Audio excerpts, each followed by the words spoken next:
प्रियादास जी वर्णन कर रहे हैं कि सुनो और परिचय जो आए ना कवित मांझ, बांझ भई माता क्यों न जो न मति पागी है। कहते एक और चरित्र हम कह रहे हैं जिस चरित्र का 26 छंद में नाभा जी ने स्मरण नहीं किया है। प्रियादास जी कह रहे हैं, कहते इस चरित्र को नामदेव जी के सुन करके यदि कोई प्रेम विभोर नहीं हो जाता है और ईमानदारी से सर्वतोभावेन भजन में नहीं लग जाता है तो अच्छा होता कि उसकी मां बंध्या हो जाती। ऐसे शुष्क हृदय वाले व्यक्ति को उसने पैदा ही क्यों किया।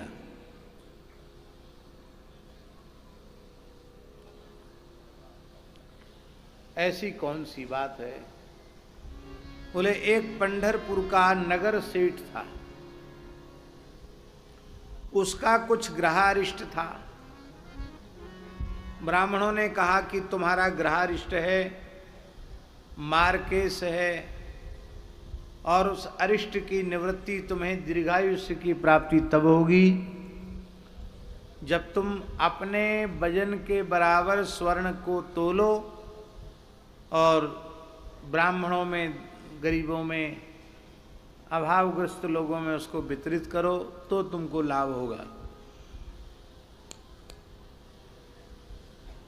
उदार हृदय वाला था, उसने स्वीकार कर लिया, तुलादान हुआ। सेठ दुबला पतला तो था नहीं, खूब भारी भरकम था, कम से कम 1.25 क्विंटल का तो होगा।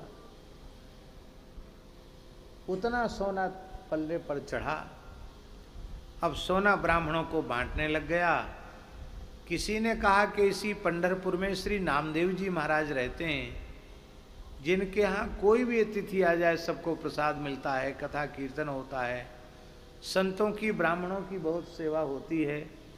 आपका यह धन यदि उनके यहाँ सेवा में लग जाता तो बहुत अच्छा था। तो श्री नामदेव जी को बुलाया, बार बार बुलाया, तब तो नामदेव जी आए। पहली बार बुलाया, मना कर दिया, दूसरी बार बुलाया, फिर मना कर दिया, तीसरी बार जब बुलाया तो नामदेव जी आए। और उस सेठ ने कहा महाराज इस स्वर्ण में से कुछ स्वर्ण आप स्वीकार कर लीजिए, कीजिए जो अंगीकार मेरो भलो होए, मेरा भला हो जाए, कल्याण हो जाए। तो नामदेव जी ने हंस कर के बोला कि भलो भयो भलो तेरो, तुम्हारा तो कल्याण हो गया। क्यों? क्योंकि आपके मन में सेवा की इच्छा जगी, दान पुण्य की इच्छा जगी, तो आपका भला तो हो ही गया। पर आपको यदि हमें कुछ देने की इच्छा है तो एक तुलसी का पत्ता मंगाया और उस तुलसी के पत्र के मध्य में पूरा राम नाम नहीं लिखा महाराज जी, राम नाम का केवल रा लिखा बस। और तुलसी के छोटे पत्ते में रा अक्षर लिखने में कितना चाहिए, कुछ नहीं, इतना छोटे पत्ते पर राम लिख दिया। और राम लिख करके कहा कि इसके बराबर तौल कर दे दो। सेठ ने कहा महाराज ये पत्ते में कितना वजन है, एक रत्ती वजन भी नहीं होगा, एक रत्ती 2 रत्ती सोना मैं आपको दूं, यह तो मेरी बदनामी होगी।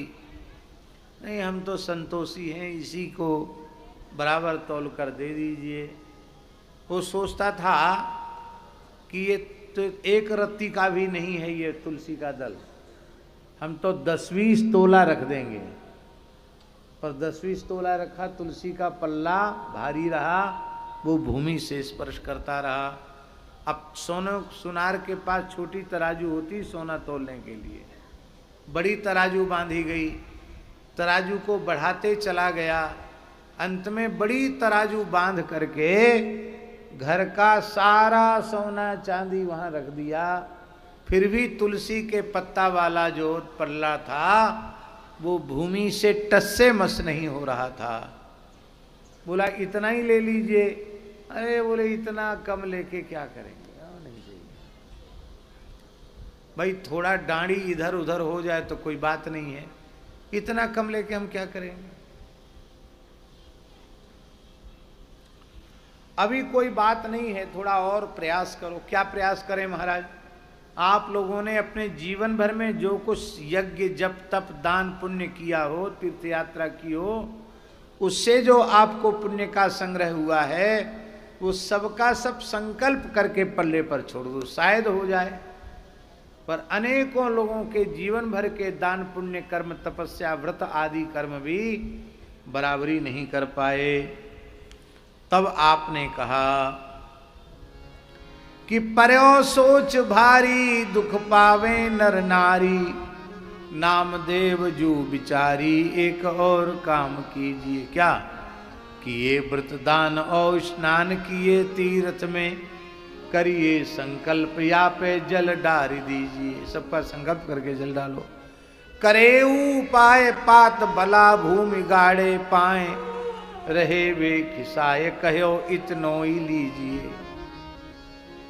तब अंत में नामदेव जी ने कहा, लेके कहा करें सरवर हूँ ना करें भक्ति, भाव सो ले भरे ही मति अति भीजिए।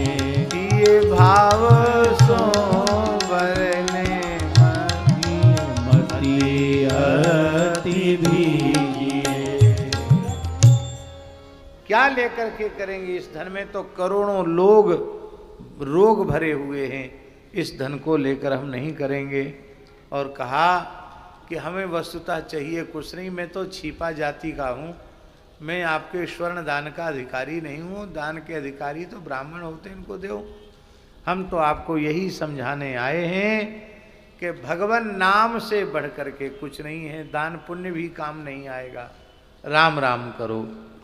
तो आज नामदेव जी से नाम जप की शिक्षा सबने प्राप्त की। बोलो श्री नामदेव जी महाराज की जय। नामदेव जी का एक चरित्र और प्रसिद्ध है, वो है नामदेव जी की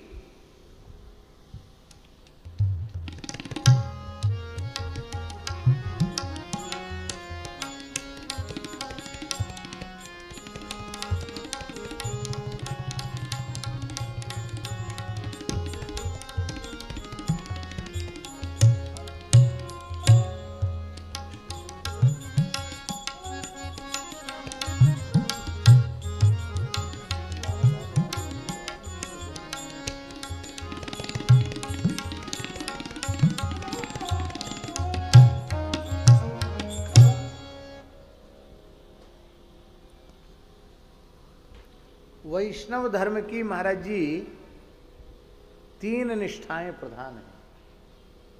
वैसे वैष्णव धर्म में अनंत निष्ठाएं हैं।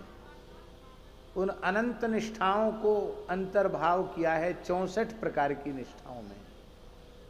64 प्रकार की निष्ठाओं का अंतर्भाव किया है 3 निष्ठाओं में, और 3 निष्ठाओं का अंतर्भाव किया है 1 निष्ठा में। वो 1 निष्ठा है नाम निष्ठा। 3 निष्ठाएं कौन कौन सी हैं वैष्णव धर्म की? पहली निष्ठा है एकादशी निष्ठा। एकादशी का अत्यंत निष्ठा पूर्वक उपवास रखे। हरिवासर है, श्रद्धा पूर्वक एकादशी करे, और एकादशी को किसी भी प्रकार से न अन्न ले न अन्न किसी को दे। हम लोग जो एकादशी करते हैं वो एकादशी नहीं। हम लोग तो एकादशी ऐसी करते हैं कि एकादशी को, कल एकादशी है तो बोले आज 10वीं है, आज खूब ठूस ठूस कर खा लो, क्योंकि कल दिन में रोटी मिलनी नहीं। तो इतना खा मरे रात को कि दिन भर गला जल रहा है, कंड्याई पड़ रही है, और लग रहा है कि अरे अन्न की डकार आ रही। ये बहुत अनुचित है, ऐसा नहीं करना चाहिए। दशमी को एक समय भोजन लेना चाहिए। और सर्वोत्तम पक्ष है कि एकादशी को निराहार रहा जाए, निर्जल, प्रत्येक एकादशी को। ऐसे अनेक लोग हैं, हजारों की संख्या में लोग हैं जो प्रत्येक एकादशी निर्जल करते हैं। गौड़ीय परंपरा में तो बहुत संत हैं जो प्रायः सभी एकादशियां निर्जल करते हैं। हमारे वृंदावन में भागवत आश्रम है, भागवत निवास आश्रम, वहाँ के जितने संत हैं वो सब के सब प्रत्येक एकादशी निर्जल करते हैं। यहीं बरसाने में पूज्य श्री विनोद बाबा हैं, प्रत्येक एकादशी निर्जल करते हैं। उनके परिकर में भी कम से कम 100 लोग ऐसे हैं जो प्रत्येक एकादशी निर्जल करते हैं। श्री सुदामा कुटी के मूल पुरुष अनंत श्री संपन्न पूज्यपाद श्री सुदामा दास जी महाराज, उन्होंने अपने जीवन पर्यंत प्रत्येक एकादशी निर्जल की। सारे जीवन एकादशियां निर्जल ही रहे। एक बार उन्होंने हमको बताया था कि हमारा विरक्त वेश 11 वर्ष की उम्र में हुआ। कितने वर्ष की उम्र में? 11 साल। बोले हमारे गुरुजी ने जो हमको नियम दिया वो आज तक नहीं छूटा। बीच बीच में जो जो महात्मा नियम देते चले गए वो बढ़ता चला गया। और तो गुरुजी का तो है ही है, और संत लोग नियम बताते चले गए, वो बढ़ता चला गया।